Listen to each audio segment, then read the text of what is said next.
설교 본문을 말씀드리고 함께 읽어보는 시간을 가져보도록 하겠습니다. 오늘 설교 본문은 누가복음 1장 76절에서 79절까지가 되겠습니다. 누가복음 1장 76절에서 79절을 다 같이 한 목소리로 읽어보도록 하겠습니다. 이 아이여, 네가 지극히 높으신 이의 선지자라 일컬음을 받고 주 앞에 앞서가서 그 길을 준비하여 주의 백성에게 그 죄사함으로 말미암는 구원을 알게 하리니 이는 우리 하나님의 긍휼로 인함이라. 이로써 돋는 해가 위로부터 우리에게 임하여 어둠과 죽음의 그늘에 앉은 자에게 비치고 우리 발을 평강의 길로 인도하시리로다 하니라.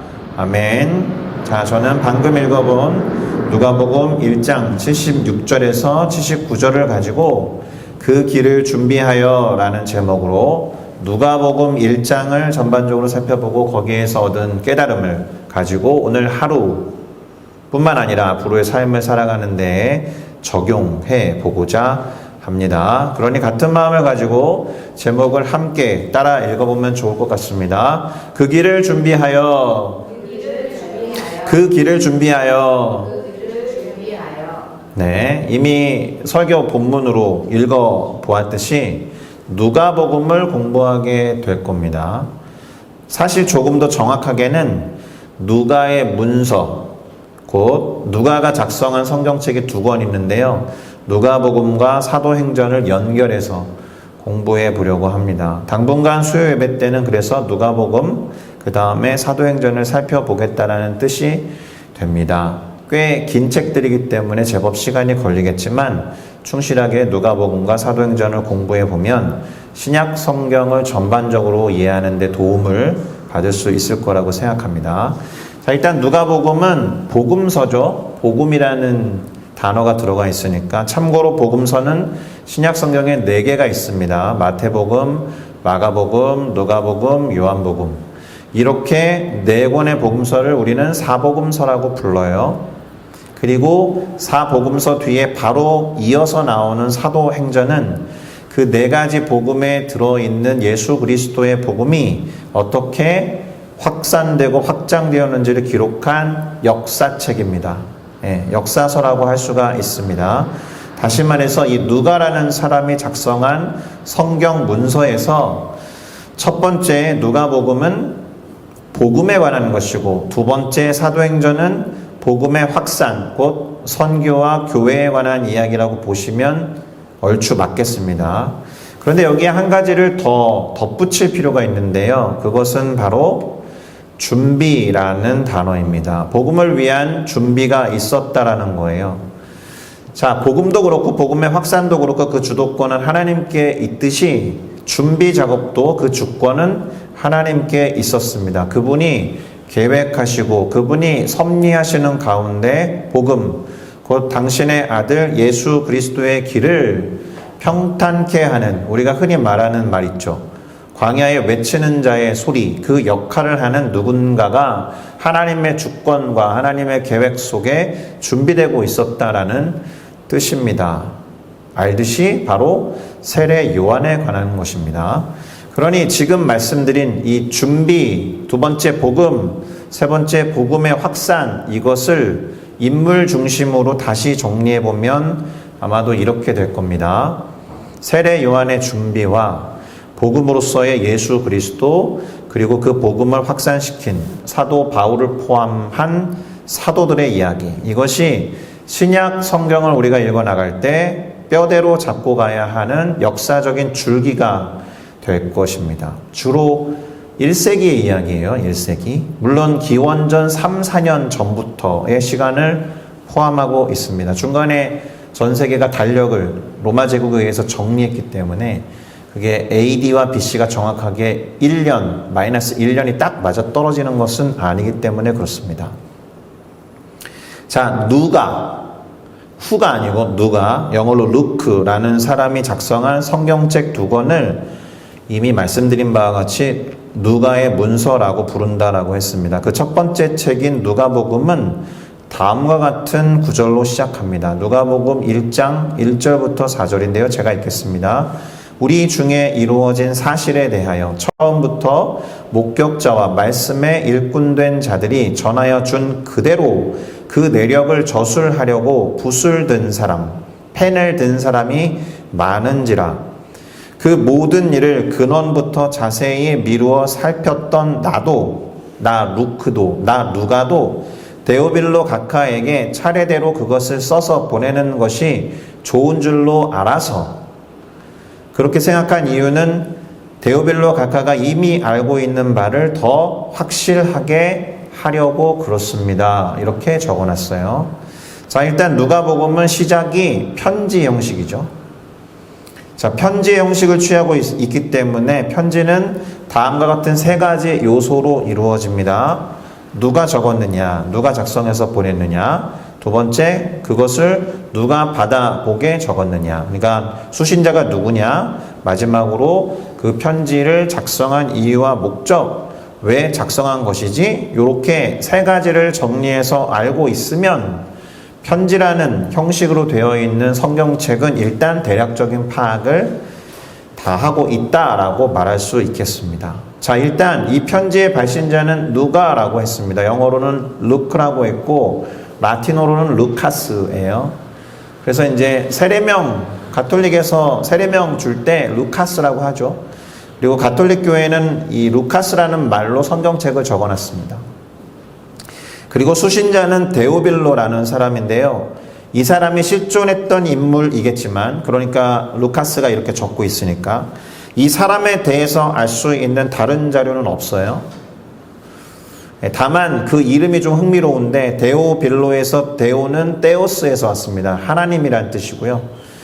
빌로는 필로스에서 왔습니다. 누군가를 사랑하다, 그렇죠? 그러니까 하나님이 사랑하는 자라는 뜻이 돼요. 데오빌로라는 사람은. 그래서 이제 성경을 연구하는 분들이 데오빌로라는 특정인이 아니라 하나님이 사랑하는 모든 자들에게 쓴 편지는 아닐까, 이렇게 해석하기도 합니다. 그러나 각하라는 칭호를 붙인 걸로 봤을 때 실존했던 인물이지만 그에 대해서 알 수 있는 자료들은 거의 없다라는 겁니다. 그리고 편지를 작성한 이유는 복음에 대해서, 그러니까 예수 그리스도에 대해서 그분의 처음부터 자세히 살펴봤는데 그것을 차례대로 써 보내드리는 것이 데오빌로 각하가 이미 알고 있는 것을 더 확실하게 하는 데에 도움이 될 거라고 생각해서입니다. 이렇게 적고 있습니다. 교육적인 효과가 있었던 겁니다. 그리고 참고로 누가가 두 번째 문서는 사도행전이라 그랬잖아요. 그 두 번째 문서인 사도행전 1장 1절과 2절은 다음과 같은 내용을 기록해놨는데 거기에 누가복음에 대해서 이렇게 적어놨습니다. 데오빌로요, 내가 먼저 쓴 글이니까 이게 누가복음이에요. 내가 먼저 쓴 누가복음에는 무릇 예수께서 행하시며 가르치시기를 시작하신부터 그가 택하신 사도들에게 성령으로 명령하시고는 승천하셨던 그 날까지의 일을 기록했습니다. 이렇게 적어놨으니까 다시 말씀드리듯이 내가 먼저 쓴 글은 누가복음이니까 이 글을 통해서 우리가 알 수 있는 것은 누가가 처음으로 작성했던 누가복음의 주된 내용이 그 밑에 세 줄에 있는 거죠. 뭐라고 했는지 알 수 있어요. 예수님께서 행하시며 가르치시기를 시작하신 시점부터 그가 택하신 사도들에게 성령으로 명령하시고는 승천하신 날까지의 일을 누가복음에는 기록해 놨었다. 그럼 사도행전은 승천하신 다음부터의 일을 기록하겠다, 이렇게 된 거죠. 그래서 누가의 문서라고 하고 누가복음이랑 사도행전을 붙여서 보려는 이유가 거기에 있습니다. 자, 이렇게 하나님께서 이 누가라는 사람을 통해서 작성하게 하신 복음서 중에서는 누가복음, 그리고 역사책으로서의 사도행전을 공부해 봄으로써 우리는 신약 성경을 읽어나가는데, 그리고 묵상을 하는데, 나아가서 공부를 하는 데 있어서 그 역사적인 체계와 흐름과 줄기, 뼈대를 갖추게 돼요. 그래서 누가복음이랑 사도행전을 잘 섭렵해 놓으시면 다른 책들은 사도행전의 줄기에 끼워 넣으면 되는 겁니다. 바울이 이 지역을 갔을 때는 여기에다 편지를 썼겠구나, 이런 식으로. 그러니 이 두 권의 책을 잘 공부하시고 적어도 신약 성경을 읽는 데 도움을 받아 보시기를 권면드립니다. 자, 그러면 누가복음 1장을 한번 살펴보도록 할게요. 일단 누가복음의 시작은 사가랴라고 하는 사람, 당시 제사장이었는데요. 제사를 돕는 사람이었는데 그 사람에게 주의 사자, 정확하게는 이름도 나와요. 하나님이 보내시는 전령으로서 소식을 전하는 천사 곧 가브리엘이 나타나는 장면입니다. 누가복음 1장 11절에서 12절을 한번 읽어보겠습니다. 주의 사자가 그에게 나타나 향단 우편에 선지라 사가랴가 보고 놀라며 무서워하니. 일단 사가랴의 첫 번째 반응은 놀라고 무서워하는 것입니다. 당연했죠. 일단은 주님의 사자라고 번역을 해놨지만 어쨌든 천사가 와서 하나님의 메시지, 곧 하나님의 말씀을 전하는 일이 이미 대단히 희귀한 상태에 있었어요. 이 시대까지만 해도. 하나님의 말씀이 하나님의 사자가 됐든 선지자가 됐든 간에 주어진 지가 꽤나 오래되었다는 얘기입니다. 무슨 말이냐 하면 통상 구약 성경의 마지막 책이 뭐죠? 말라기잖아요. 말라기로부터 첫 번째 책으로 배열해 놓은 마태복음. 마태복음이 첫 번째 책이라는 말은 아니지만 말라기로부터 첫 번째 신약책인 마태복음 사이의 기간을 400년으로 보거든요. 그럼 이 400년 동안 하나님의 말씀이 또는 하나님의 계시나 하나님의 예언이 없었다라는 거예요. 성경에 추가가 안 됐다라는 거는. 그래서 혹자들은 제가 옛날에 성경을 처음으로 거의 공부할 때는 암흑기라는 표현을 썼습니다. 하나님의 말씀, 하나님의 계시, 빛으로의 계시가 없었으니까 암흑기라고 부르고 있고요. 요즘에는 그 구약과 신약 사이의 시간을 그저 중간기라고 부릅니다.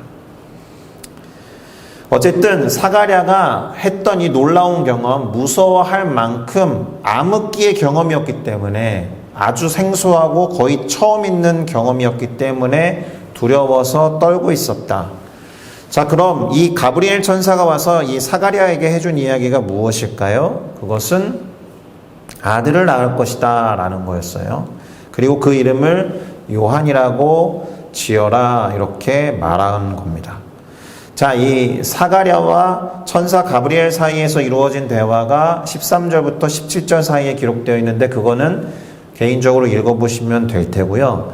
그렇다면 이 이야기를 들은 사가랴의 반응이 무엇이었느냐, 이게 일단 중요합니다. 누가복음 1장 18절을 같이 읽어보겠습니다. 사가랴가 천사에게 이르되 내가 이것을 어떻게 알리요? 내가 늙고 아내도 나이가 많으니이다. 이렇게 말해요. 믿지 못하겠다 하는 반응이죠. 특별히 그 영어 성경 버전에 제가 노란색으로 for certain 이렇게 했잖아요. 그러니까 확실하게 그것을 어떻게 알 수 있느냐 이렇게 물은 거예요. 뭔가 표적 같은 걸 보여줄 것을 구한 뉘앙스예요. 그래서 표적을 봤습니다. 1장 20절입니다. 보라, 이 일이 되는 날까지 네가 말 못하는 자가 되어 능히 말을 못하리니 이는 네가 내 말을 믿지 아니함이거니와 때가 이르면 내 말이 이루어지리라.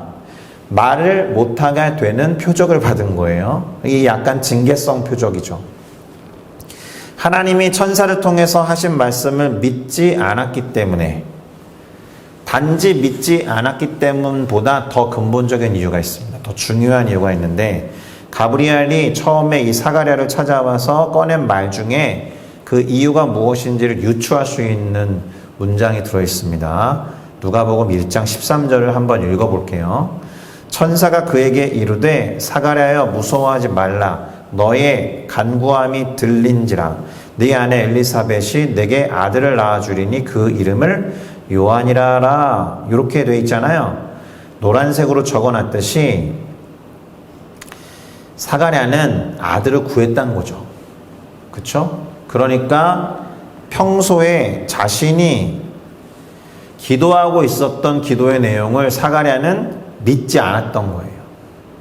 그리고 응답됐어 라는 이 말도 의심했다라는 겁니다. 네, 이것이 그가 말을 하지 못하게 된 이유 중에 아주 중요한 이유가 됩니다. 가브리엘은 자, 내가 확신할 수 있게 해달라는 이 사가랴의 의심을 풀어주기 위해서 말을 하지 못하게 될 거다라고 하는 사인을 보여주면서 징계를 내린 것과 같아요. 사인과 징계를 한 방에 한 겁니다. 그러고 보면 이 본문이 소개하고 있는 하나님 앞에서 의인이었던 사가랴라고 하는 사람도 연약함이 있었던 사람이었다라는 것을 알 수 있습니다. 우리도 마찬가지죠. 어떤 면에서 마찬가지냐? 하나님 앞에서 의인이라는 것이 아니라 연약한 부분이 있다. 기도한 것을 의심하고 있지는 않은가? 기도한 것을 안 믿고 또 응답되었는데 의심하고 있지는 않는가 돌아볼 필요가 있습니다.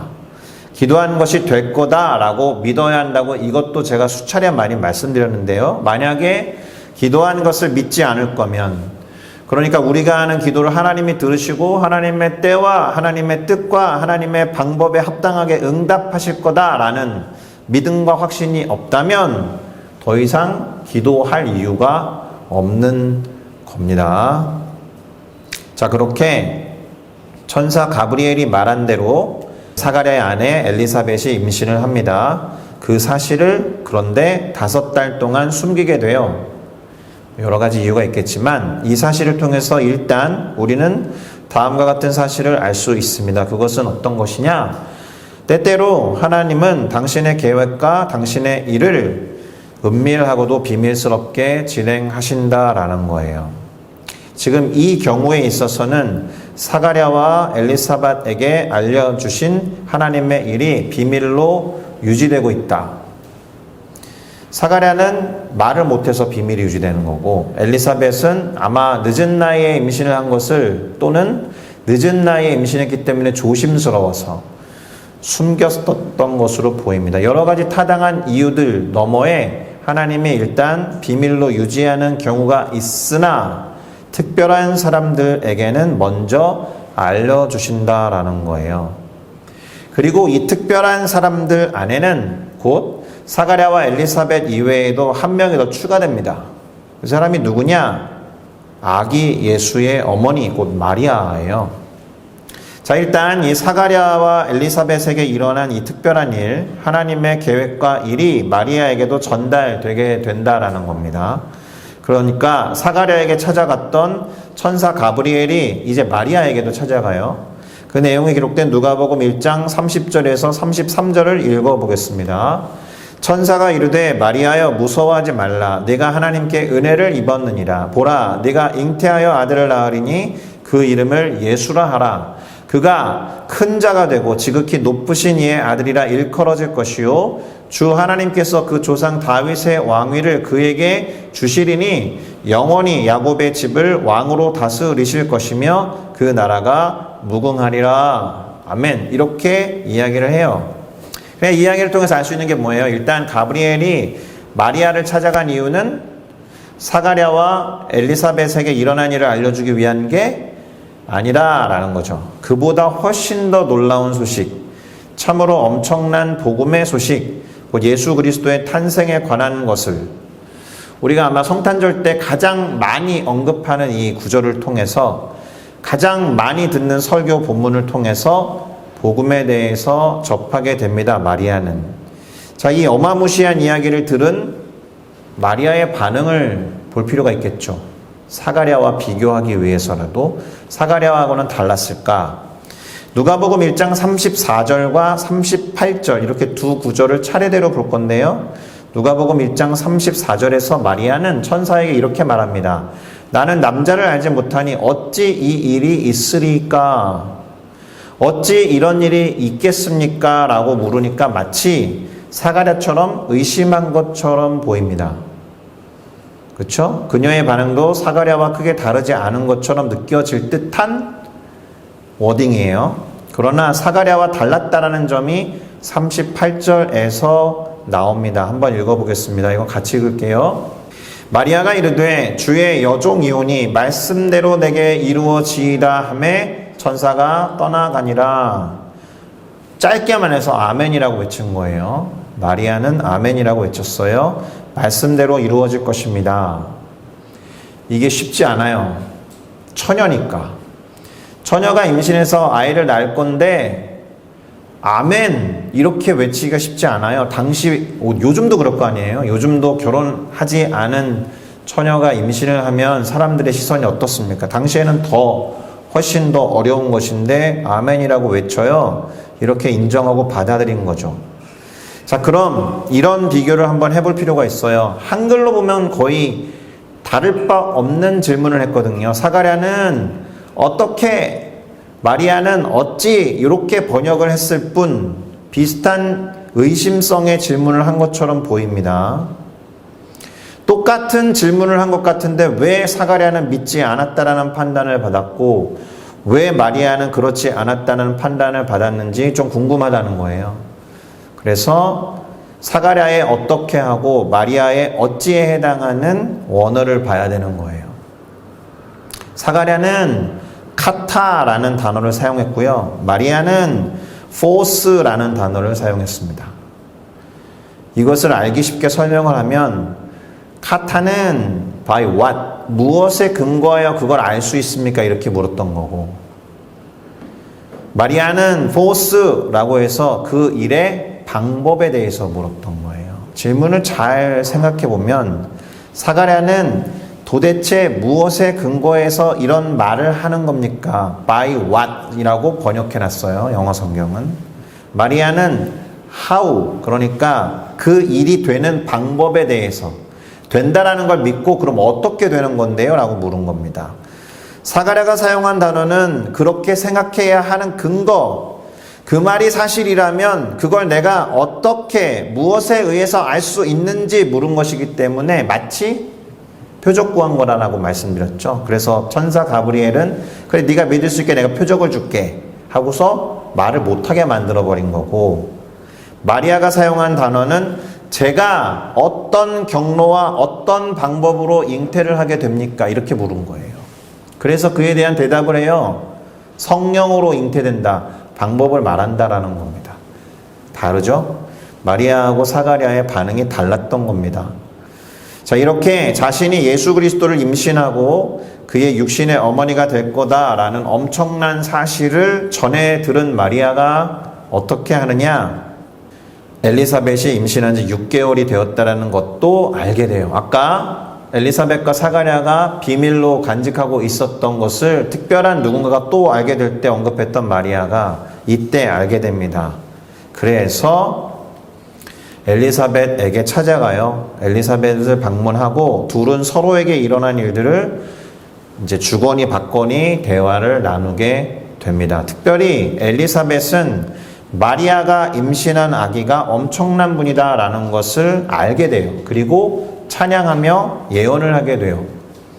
그런데 이 지점에서 가장 중요한 이야기를 하겠습니다. 누가복음 1장에 반복되는 표현이 있습니다. 성령의 충만함을 받아라는 단어예요. 1장에만 총 3번 나옵니다. 15절, 41절, 67절입니다. 흥미로운 거는 진짜 흥미로워요.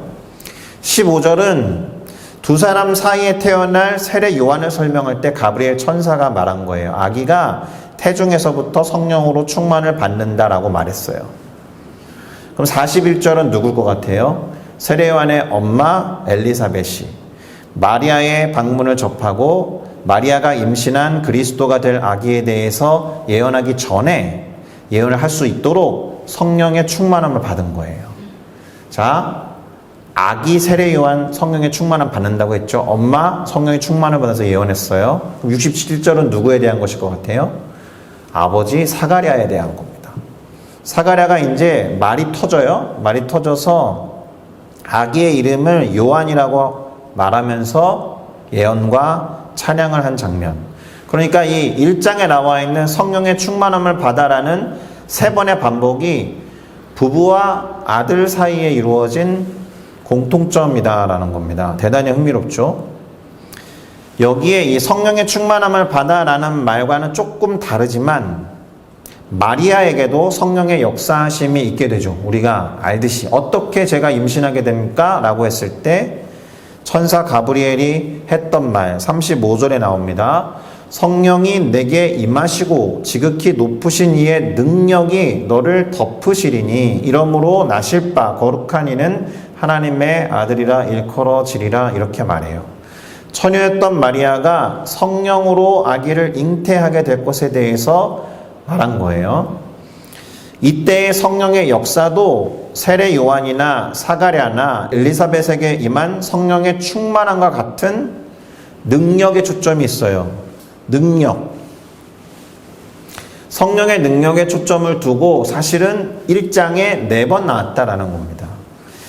제가 능력에 초점을 둔 표현이라고 한 이유가 있는데요. 성령의 능력으로 마리아가 임신하게 되었을 뿐만 아니라 나머지 3사람이 예언을 하게 되기 때문에 그래요. 성령으로 충만했던 사가랴와 엘리사벳이 모두 예언을 했기 때문에 그렇습니다. 그리고 2사람 사이에서 태어난 세례 요한의 사역 자체가 예언 사역이에요. 그렇죠? 태중에서 이미 성령으로 충만해서 하나님이 주신 메시지를 이스라엘 사람들을 향하여 선포하는 예언 사역을 하게 되었다라는 겁니다. 온 가족이 성령으로 충만해서 예언을 하게 되었다. 예언의 의미에 대해서는 다시 말씀드리지 않아도 되죠. 예언이 꼭 앞날에 대한 이야기 아니라고 했습니다. 하나님이 말씀을 맡기다라는 뜻이라고 했고, 말씀을 맡은 사람을 예언자라고 하고, 그 사람이 하나님의 말씀을 맡았다가 다른 사람에게 전달할 때를 예언한다, 이렇게 말한다라고 했습니다. 자, 그럼 이때 예언이 가진 의미가 있죠. 예언의 목적과 이유가 있어야 합니다. 그것이 무엇이냐? 준비에 있다라는 거예요. 그래서 이것이 오늘 설교의 제목인 겁니다. 하나님이 누군가에게 당신의 말씀을 맡기신 이유, 그리고 그 말씀을 맡은 자가 그것을 누군가에게 전달해야 하는 이유, 그게 준비에 초점을 두고 이루어진 일이다라는 겁니다. 그 말씀에 따른 반응, 그 주어진 말씀에 대한 순종, 그 말씀을 어떻게 실천하고 적용할 것인가에 대한 준비에 초점이 있다. 할렐루야. 그것이 세례 요한에게 주님이 오실 길을 예비하는 것에 있었다라는 겁니다. 자, 다시 누가복음 1장의 내용으로 돌아와 보겠습니다. 세례 요한이 태어나고 1장 64절에서 79절까지가 아들 요한을 얻게 된 사가랴가 드디어 말이 터졌을 때 처음으로 한 내용을 기록해 놨어요. 그렇게 말을 다시 하게 된 사람이 처음으로 한 말이 아, 좋다, 아들을 얻어서 너무 기쁘다가 아니라 찬양과 예언이었다. 할렐루야. 그리고 그가 했던 예언의 핵심 메시지가 무엇이냐? 구원에 관한 것. 이스라엘에게 임할 구원. 정확하게는 이스라엘 백성에게 구약 시대로부터 계속해서 말씀하시면서 약속하셨던 구원과 회복과 치유에 관한 메시지였다라는 거예요. 하나님이 사가랴에게 주셨던 예언이 그거다라는 겁니다. 사가랴는 그러니까 직업이 뭐였어요? 제사장이었는데 적어도 이때만큼은 제사장이면서 동시에 예언자였던 겁니다. 그리고 그가 어떤 말씀을 인용했느냐? 말라기 선지자의 말씀을 인용했는데 적어놨죠. 돋는 해가 위로부터 우리에게 임하여 그렇게 구원이 성취될 것을 선포했다라는 거예요. 자, 이때 그가 사용한 말라기에 나오는 표현 뭔지 아실 거예요? 의로운 해가 떠올라 위로부터 우리에게 임하여, 이 말씀에서 떠올라로 번역된 단어가 아나톨레라는 단어예요. 태양이 떠오르는 것도 아나톨레, 우리의 마음에서 뭔가 깨달음이 떠오를 때도 아나톨레. 그리고 이 구절은 말라기 4장 2절에 나오는 말씀이에요. 한번 읽어볼까요? 내 이름을 경외하는 너희에게는 공의로운 해가 떠올라서 치료하는 광선을 비추리니 너희가 나가서 외양간에서 나온 송아지같이 뛰리라. 아멘. 구약 성경의 마지막 책의 예언을 신약 성경의 처음으로 터진 예언에서 다시 언급한다. 구약 성경의 마지막에 있었던 예언을 신약 성경에서 거의 처음으로 예언한 사가랴가 언급한 거예요.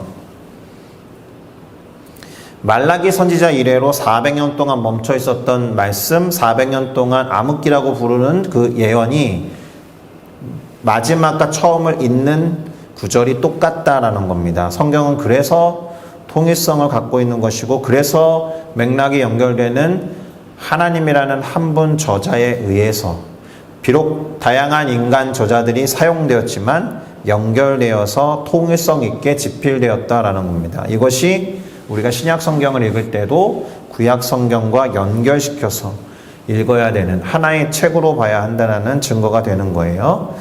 자, 이제 누가복음 1장의 마지막 구절을 한번 읽어보겠습니다. 80절인데요. 같이 읽을까요? 아이가 자라며 심령이 강하여지며 이스라엘에게 나타나는 날까지 빈들에 있으리라. 아멘. 자, 세례 요한이 그의 공생애, 이 사람도 공생애죠. 거기 보면 영어로 뭐라고 되어 있습니까? Public appearance라고 되어 있잖아요. 예수님의 공생애도 public life거든요. 세례 요한이 사람들에게 드러나는 공식적인 삶을 시작하기 전에 자라고 성장할 때에 이미 심령이 강하여졌고 빈들에 있었다라는 얘기는 금욕적인 생활을 시작했다라는 거예요.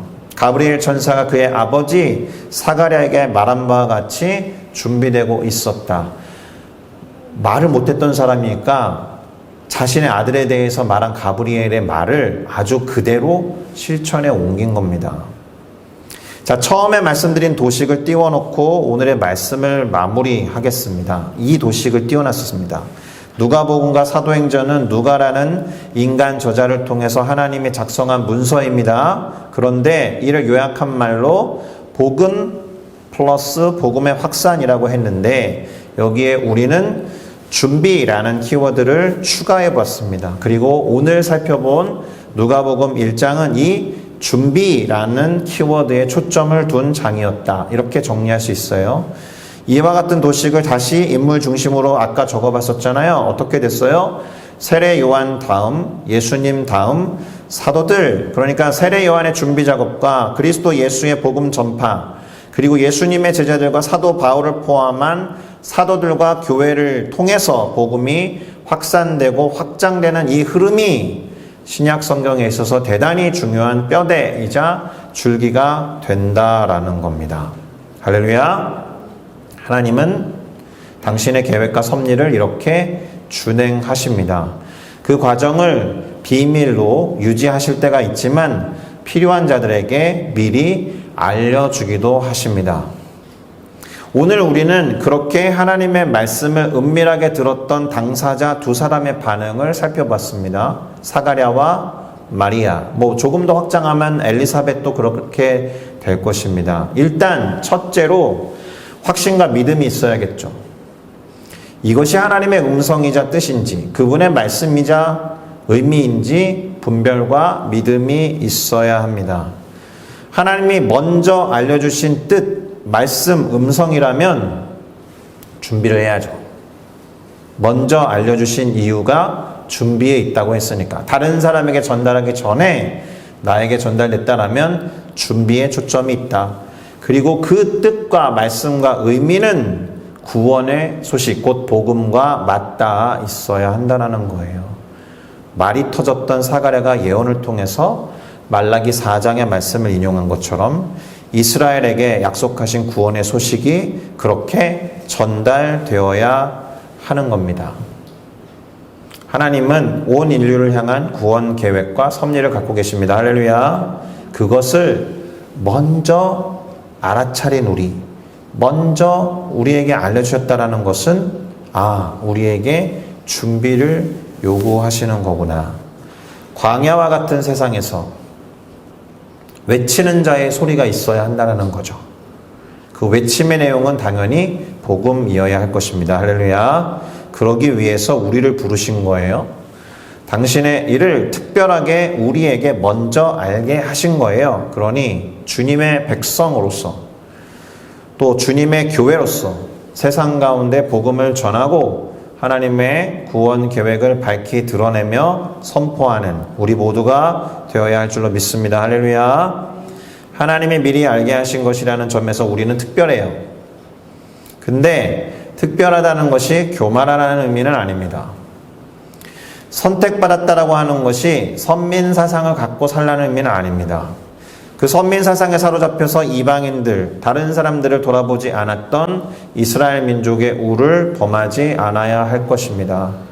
어두운 세상의 빛으로 부르신 주님을 찬양해야 할 것입니다. 할렐루야. 의로운 태양이 떠올라서 치료와 구원의 광선을 발하시도록 우리는 그분의 거울이 되어야 합니다.